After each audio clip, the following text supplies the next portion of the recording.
गुप्तेश जी गुजरात से। महाराज जी कह रहे हैं कि मतलब 2 साल पहले पति और पत्नी में झगड़ा हो गया, तो झगड़े में मतलब आवेश इतना आ गया, पत्नी को कह रहे कि मतलब 2 साल पहले ही उन्होंने कहा कि मैं श्री जी की कसम खाती हूँ कि आजीवन ब्रह्मचर्य का पालन करूंगी, एकदम आवेश में। बट महाराज जी कह रहे हैं कि अब मतलब संयम से नहीं रहा जा रहा उनके द्वारा, तो कह रहे हैं कि आप कह रहे हैं कि पत्नी कह रही है कि अगर गुरुदेव बोल देंगे तो फिर हम इस कसम को तोड़ेंगे, नहीं तो महाराज जी तोड़ दीजिए। गृहस्थ देखो, एक बात हमारी समझो, गृहस्थ धर्म में संयोग के द्वारा ही गृहस्थ रूपी फुलवारी फूलती है।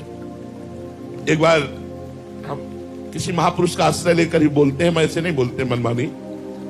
एक अपना परिचय नहीं बताया और उड़िया बाबा के यहाँ आकर सन्यासी हो गए। उन्होंने अपना परिचय नहीं बताया। संत जब नहीं पूछते, जो अपने ध्यान में मगन है, वो आए, सेवा करते रहे महीनों और फिर सन्यास ले लिया। कई महीने सन्यास के बाद उनकी पत्नी को खोज लगा कि हमारे पति वृंदावन में उड़िया बाबा के यहाँ सेवा में सन्यासी रूप से हैं। वो आई, महाराज जी को प्रणाम किया और ऐसे अचला पकड़ा महाराज जी का और कहा, महाराज आप हमारे प्रश्न का उत्तर दीजिए। मैं काम पीड़ित एक अबला हूं और ये मेरा पति है जो आपकी सेवा में है और इसे आपने सन्यासी बना दिया है, क्या आप उत्तर देंगे? क्या मैं व्यभिचार करूं दूसरे पुरुष से, या आप हमारे पति को वापस करते हैं? तो उड़िया बाबा ने तुरंत कहा, सीधे घर जा और जा करके, ये तेरा दोष रहा कि तूने बताया नहीं कि मेरे पत्नी, अब जा और मेरी आज्ञा का पालन कर, गृहस्थ धर्म का उपभोग करते हुए परिवार में रहे। तो ऐसे गुस्सा में श्री जी की कसम खा ली, ऐसे नहीं त्याग होता विषयों का। धर्म पूर्वक विषय भोगो और भगवान का चिंतन करते हुए चलो, ऐसे नहीं, ठीक है? उस कसम की जो बात है वो तुम चिंता छोड़ दो, राधा राधा राधा, और अपने धर्म से चलो, ठीक है? अधर्म ना करना, धर्म पूर्वक चलना, अपने पति से अनुराग रखना। हाँ, संयम बढ़ा सकते हो, महीने में, 2 महीने में, 4 महीने में, 6 महीने में, 8 महीने में, ये तुम्हारे ऊपर है। लेकिन वो कसम ठीक नहीं है, क्योंकि गृहस्थ धर्म का पालन करने के लिए ऐसी कसम ठीक नहीं है, ये बिल्कुल ठीक नहीं है। सरिता शर्मा जी, राधे राधे महाराज जी।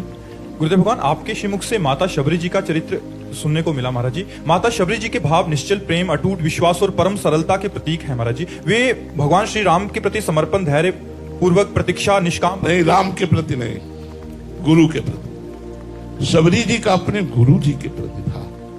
गुरु जी के वाक्य थे कि बेटा तुम उदास मत हो, मैं अपने तप और भजन के प्रताप से जिस परधाम पर ब्रह्म परमात्मा को प्राप्त करने जा रहा हूं, मैं आशीर्वाद देता हूं, वही पर ब्रह्म परमात्मा स्वयं चल कर आएगा और तुम्हें यहां साक्षात्कार कराएगा। तो धन्य है शबरी मां, जो अपने गुरु के वचन पर विश्वास करती रही। 1000 वर्ष तक रोज सोहनी लगाना, राम जी आएंगे। कभी निराश नहीं हुई कि कहीं गुरु जी ने मुझे फुसलाने के लिए तो नहीं बोल दिया था, इतना समय हो गया राम जी नहीं आए, इसका मतलब राम जी नहीं आए। नहीं, रोज गुरु जी ने कहा था राम जी आएंगे तो राम जी आएंगे। राम जी की निष्ठा नहीं, गुरु जी की निष्ठा ने राम जी को बुलाया और राम जी ने शबरी जी की स्तुति की। ये जो नवधा भक्ति है, ये शबरी की स्तुति है। शबरी गुरुनिष्ठ महापुरुष थी, उसी के प्रताप से इष्ट का ये प्यार प्राप्त हुआ, गुरु निष्ठा से प्राप्त। ऐसी गुरु निष्ठा कैसे आए महाराज जी?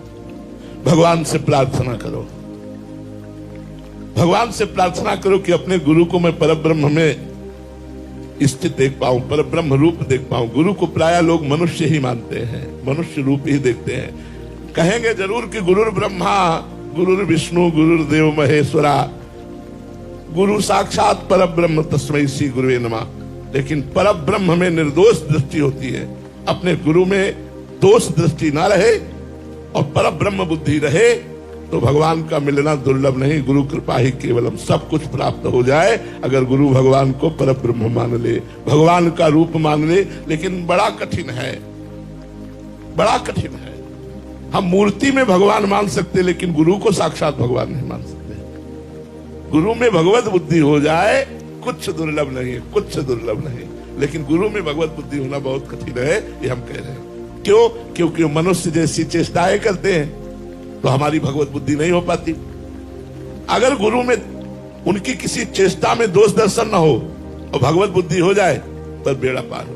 फिर क्या है? सारा खेल तो गुरु कृपा से ही है। ध्यान मूलम गुरु मूर्ति, पूजा मूलम गुरु पदम, मंत्र मूलम गुरु वाक्यम, मोक्ष मूलम गुरु कृपा। मेरे गुरुदेव भगवान पर ब्रह्म है। लेकिन ऐसा नहीं होता, गुरु में दोष दृष्टि होती है।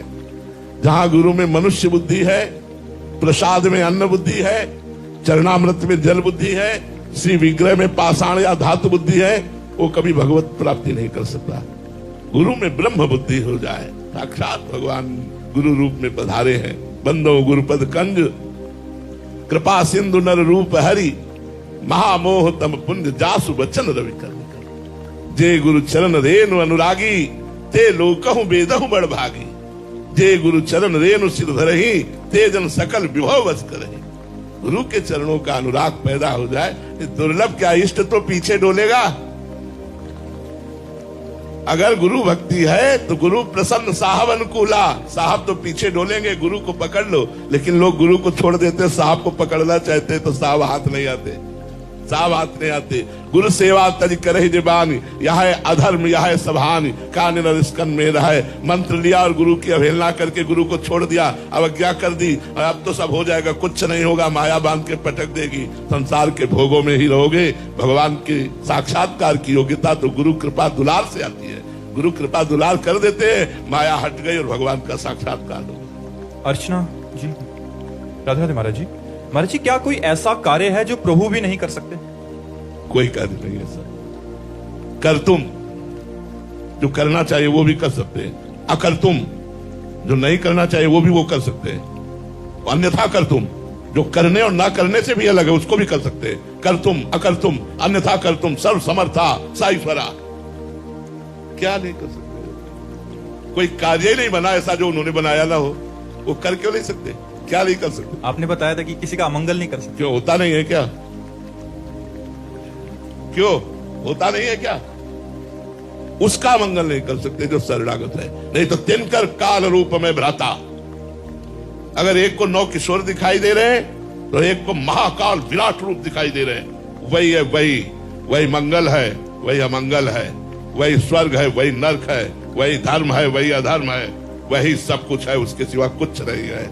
एक सिद्धांत को दूसरी जगह न लगाया जाए, ठीक से समझा जाए, वो सब रूप है। अगर कहो वो क्या नहीं कर सकता तो सब कुछ कर सकता है, सब कुछ कर सकता है। हाँ, हम अपनी प्रेम और भावना की भावना में कहते हैं, जो भगवान की शरण में उनका कभी अमंगल नहीं हो सकता। नहीं, सबका मंगल हो रहा है। जो भगवान की शरण में नहीं है उन सबका मंगल हो रहा है। इतना दिव्य दुर्लभ मनुष्य दे भोगों में और पाप के चिंतन में, पैसा के चिंतन में, मान प्रतिष्ठा के चिंतन में दिव्य मनुष्य जीवन में तो रामंगल नहीं हो रहा। और क्या हो रहा है? किसके द्वारा हो रहा है? माया के द्वारा। माया किसकी है?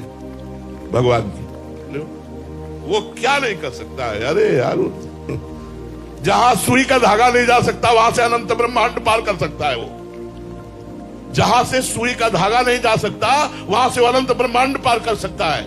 वो आंख से खा सकता है, वो कान से देख सकता है। सर्व समर्थ ईश्वर है। कोई ऐसा ईश्वर है, ईश्वर। अगर मुख से माखन खाया हमारे कन्हैया ने तो दावानल भी पिया, उसकी लीला पार पाना। मेरा प्यारा है, बस इसी से पार हो जाओगे। ज्यादा खोदबीन मत करो, नहीं उसका पार नहीं पाओगे। शेष नहीं, गणेश नहीं, सरस्वती नहीं पार पाई तो हम तो मनुष्य बुद्धि है यार, कीड़े मकुड़े की तरह है। हम उस अनंत का, उसकी रचना का नहीं पार पा सकते। आज तक कोई आकाश का पार पाया, पृथ्वी का पार पाया, जल का पार पाया, अग्नि का पार पाया, वायु का पार? ये महाबल है उनके। अरे वो तो एक अंश से सब इनको प्रकाशित किए हैं, वो अंशी है, उनका पार कौन पा सकता है? ब्रह्मादि कांप गए जिनके आगे वो ठाकुर जी है। यार कैसी बात करते हैं? वो क्या नहीं कर सकते? सब कुछ कर सकते। संजय देशमुख जी, राधे राधे महाराज जी। महाराज जी, आप कह रहे हैं कि आप महाराष्ट्र में सांसद हैं, और महाराज जी आप कह रहे हैं कि आपके क्षेत्र में महाराज जी बहुत सारे किसान मतलब आत्मदाह कर रहे हैं। महाराज जी, इसके लिए किसानों के लिए आप कुछ ऐसा बोल दें कि वो मतलब आज बहुत ज्यादा बढ़ रहा है। नहीं, ये समस्या है और बड़ी भारी समस्या है, क्योंकि हम किसान के घर में जन्म लिए हैं तो हम इस बात को जानते हैं कि वो कर्जा लेकर के खाद लगाता है, पानी लगाता है, और जब फसल तैयार होती है तो प्रकृति की विपरीत परिस्थिति आ जाती है। मानो सरसों का पका हुआ समय है, अब वर्षा हो गई और सुबह सूर्य तेज खिला तो वो जितनी कलियां हैं वो सब फूट गई, सरसों बिखर गई। अब गेहूं गलेथ में है, पकने को है, पानी और वायु आया, गेहूं गिरा, उसका वजन खत्म उसका।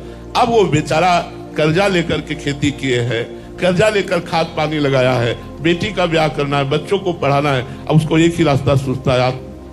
ये ऐसा है, बहुत पीड़ा का विषय है। इसे तो आप लोग किसानों का सहयोग करें तो बचाया जा सकता है। उनको ये विश्वास दिला करके कि हम आपका सहयोग करेंगे, आपकी फसल की हानि हुई है तो ही बचाया जा सकता नहीं। आप सच्ची मानिए, हमने देखा है बैठ करके रोते हुए, सब फसल नष्ट हो गई, अब बैठ करके कि अगले साल बेटी का ब्याह है, बच्चों की पढ़ाई लिखाई कैसे, क्योंकि अन्य कोई आय साधन नहीं पैसे का, वही किसानी साधन है। शुद्ध जो किसान है जिनकी कोई बाहरी आय नहीं, सही कह रहे हैं, उसको एक ही रास्ता दिखाई देता है, जब उसकी फसल नष्ट हो जाती है जब प्रकृति के द्वारा, तो फिर वो कहां से कर्जा, ऊपर से किसान आदमी का बहुत हालत। अब जो बड़े बड़े जमींदार हैं, बाहरी आउक है, उनकी बात अलग, छोटे किसानों के लिए बड़ा संकटपूर्ण विषय है, क्योंकि हम किसान के घर पैदा हुए इसलिए जानते हैं। तो हमें लगता है कि अगर हमारी भारत सरकार सहयोग करे तो इससे बचत हो सकती है, या वो अध्यात्मवान हो तो बच सकता है, नहीं तो प्रकृति की मार बहुत बुरी है। जो बड़े किसान हैं, जो जमींदार हैं, उनकी बातें अलग हैं, हम छोटे किसानों की बात कहते हैं, जो कर्जा लेकर खेती करते हैं और उनकी फसल नष्ट हो जाती है, फिर उनको सहयोग की जरूरत होती है। तो हमें लगता है आप जैसे भगवान की कृपा से सरकारी पद पर हैं, आपको समाज का एक भार मिला हुआ है, आप सरकार से निवेदन करके ऐसे किसानों के लिए कुछ उपाय बनाइए कि कम से कम वो मरने की धारणा का तो त्याग कर दें कि हमारा सरकार कुछ सहयोग किए। कई प्रकार से फसलों नष्ट हो जाती है और किसान असहाय हो जाता है, उसको सरकारी कोष से ही हम बचा सकते हैं, और तो कौन सहयोग कर सकता है? सरकार ही हमारे अपने कोष से किसानों को ऐसी परिस्थिति में जिनकी फसल नष्ट हो गई है, जो बड़ी ऐसी अवस्था में कि उनको करने की सोच आ गई है, उनको बचाया जा सकता है, दूसरा कोई उपाय नहीं। भगवान के द्वारा दिए हुए पद का सदुपयोग करते हुए जहां तक हो सके आप स्वयं भी उनको वचनों के द्वारा और सहयोग सरकार के द्वारा आप ऐसे किसानों की जरूर रक्षा करें, किसानों को सहयोग करें, हमारी प्रार्थना है।